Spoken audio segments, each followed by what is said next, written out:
Then Jesus told his disciples, "If any want to become my followers, let them deny themselves and take up their cross and follow me. For those who want to save their life will lose it, and those who lose their life for my sake will find it." You know, I'm often amazed at what passes for Christianity here in the 21st century. I mean, don't get me wrong. There are plenty of wonderful and loving people out there who follow Jesus and do everything they can to live into God's great calling on our lives. God's great calling to be kingdom builders and to love. There are plenty of wonderful people who do their very best to love God, love their neighbors, and even turn the other cheek while loving their enemies. However, and unfortunately, there are also plenty of people out there calling themselves Christians who proclaim in word and deed a completely different kind of gospel. A gospel that somehow becomes entangled in greed and nationalism.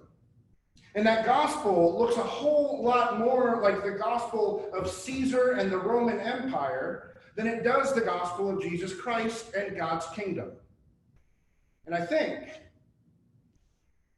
that gospel probably has quite a bit in common with the gospel that Peter thought was being lived out in our lectionary reading from Matthew today. You see, when Jesus told his disciples of God's divine plan for salvation, when Jesus explained that for humanity to be saved, for humanity to be redeemed, he would have to undergo great suffering, be killed, and on the third day rise again.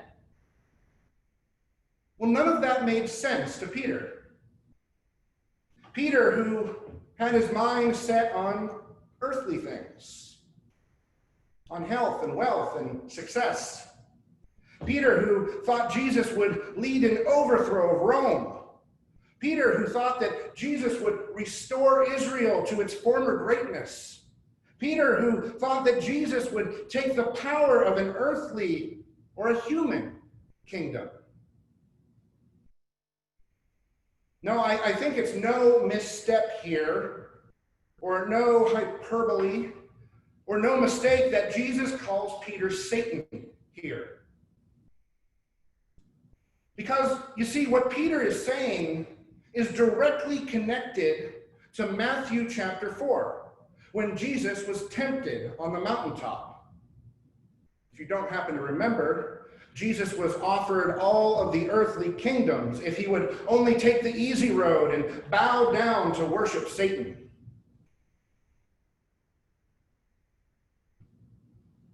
You know, it's hard to blame Peter here, though. You see, if anyone was going to liberate Israel, well, it was Jesus. Everywhere he went, crowds gathered. People from all walks of life admired and followed him. People would have done anything for him. When he spoke, people were hanging on his every word. And then, well, there were all the miracles.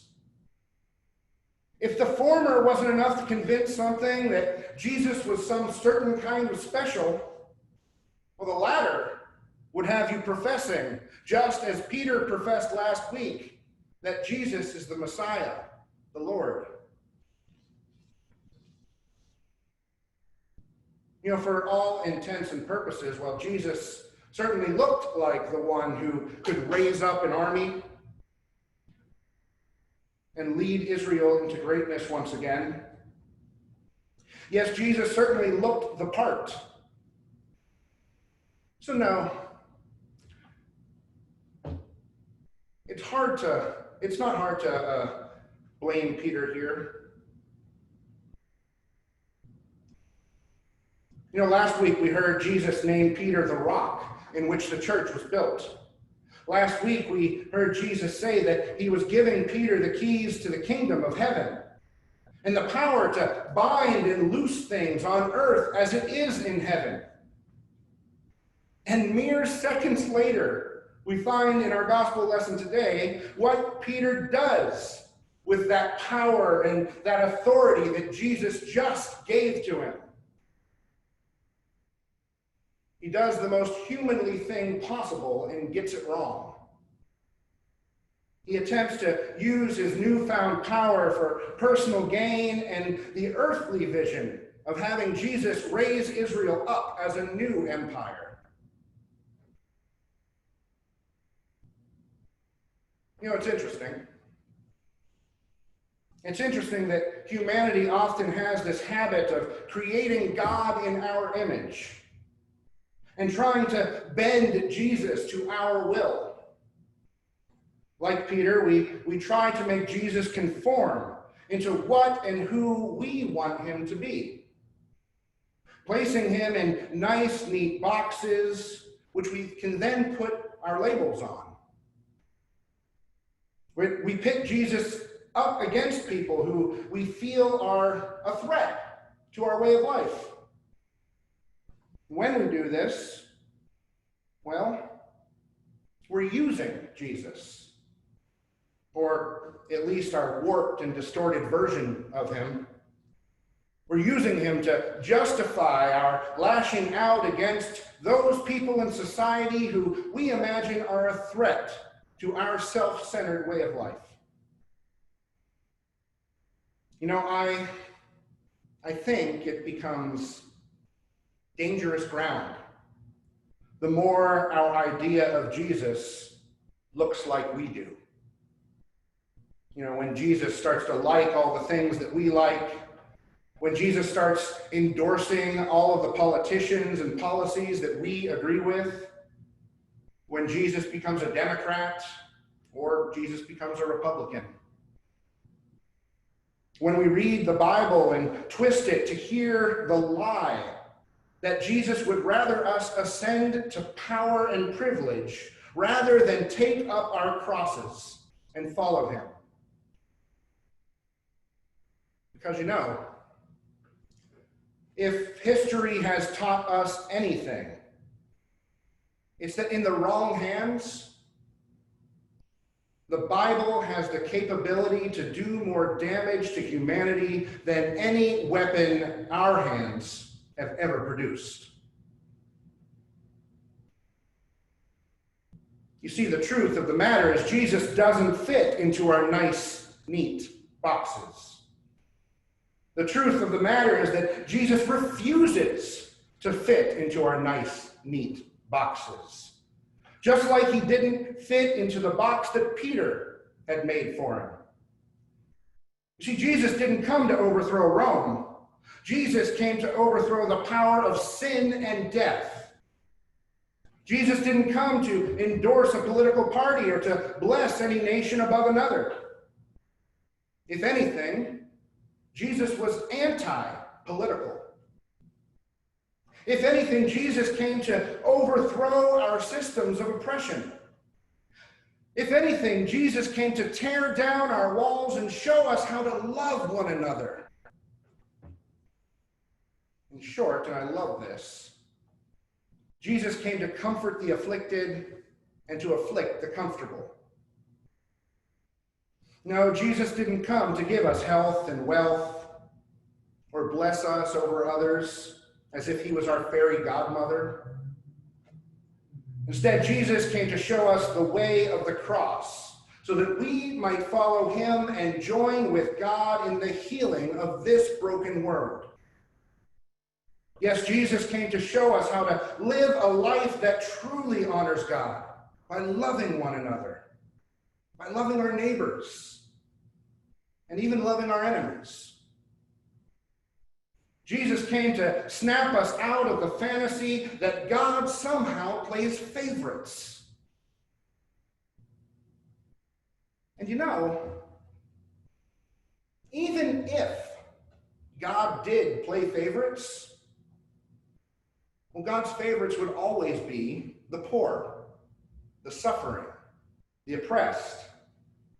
Yes, God's favorites are always the disenfranchised, the marginalized, and those who are crying out for liberation. I'm just going to throw this out there. I can't speak for anyone but myself. However, I think it's abundantly clear that that ain't me. I live a pretty privileged life.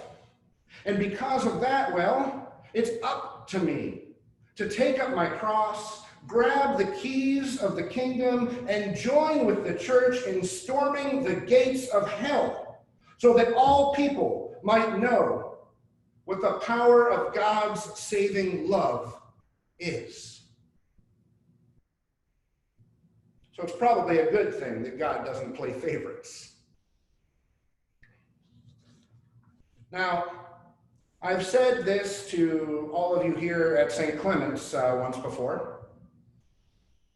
As much as it feeds my ego when people tell me they liked my sermon, it kind of makes me feel like I failed that day. And that's because when the gospel of Jesus Christ is preached, when the way of the cross is preached, well, our reaction should probably look more like Peter right after Jesus gave him hell than a pep rally or a rock concert. And this, well, this is because the gospel is something that is supposed to make us uncomfortable. The gospel is something that is supposed to challenge us. The gospel is never something that can be used to cause strife or further our human agendas. That's just not the gospel. Not the gospel of Jesus Christ, anyway. Because you see, oddly enough, as we learn today, Jesus didn't come to show us how to enrich our lives. Instead, Jesus came to show us how to lose our lives.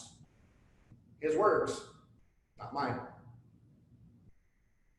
Jesus came to show us how to live for something greater than ourselves. He came to show us how to take up our cross and reach out in love to those who are suffering. And well, that's a hard teaching. That's a hard pill to swallow.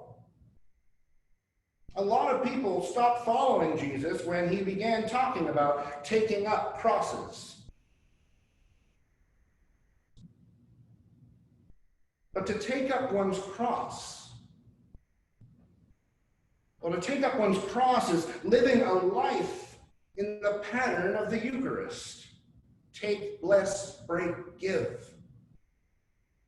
To take up one's cross is abiding by Jesus' teachings about grace and mercy and forgiveness and salvation and life to the full.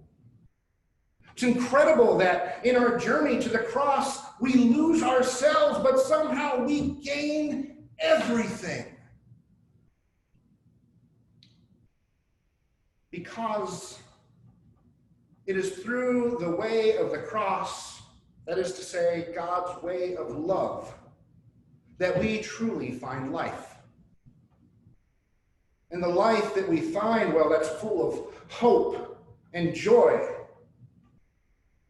I don't know about you, but hope and joy sound a heck of a lot better than a life spent clenching our fists in anger against those who don't agree with us. Because we're called to pattern our own lives after Jesus' life, death, and resurrection. And in doing so, we find that it's through giving that we actually receive. It's through loving that we find that we are loved. And it's through losing our lives that we find that we have found them. And it's through setting our minds on God's heavenly kingdom that we can open our clenched fists and let go of this worthless earthly kingdom of dust and rust. You know, Peter eventually did learn that lesson and really did become the rock on which the church was built. And well, God is calling each and every one of us to do the same.